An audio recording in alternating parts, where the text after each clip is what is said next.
ജമിയത്തുലുലമ എന്ന ഈ മഹത്താവുന്ന പ്രസ്ഥാനം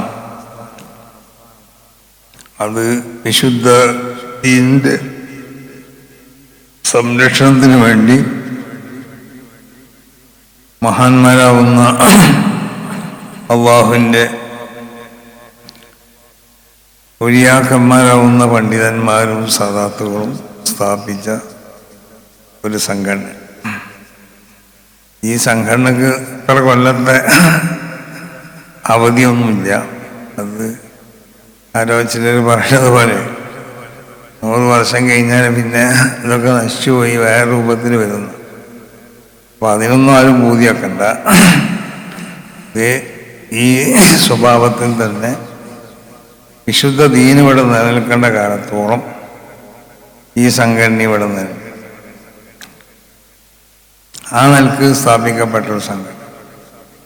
അപ്പോൾ ഏതായാലും ഏകദേശം 100 വർഷം വളരെ നല്ല നിലക്ക് ഇവിടെ പ്രവർത്തിക്കപ്പെടുന്ന രാജ്യങ്ങളുടെ നിയമങ്ങൾക്കോ അല്ലെങ്കിൽ ആ രാജ്യത്തിൻ്റെ ഭരണഘടനകൾക്കൊക്കെ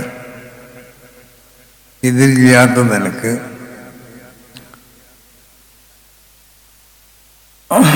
രാജ്യത്തിൻ്റെ നന്മകളൊക്കെ പരിഗണിച്ചുകൊണ്ട് വിശുദ്ധമാവുന്ന ദീനിൻ്റെ സംരക്ഷണത്തിന് ആവശ്യമാവുന്ന പ്രവർത്തനങ്ങൾ പ്രവർത്തിച്ചു. ഇതുവരെ ഈ കാലഘട്ടത്തിൽ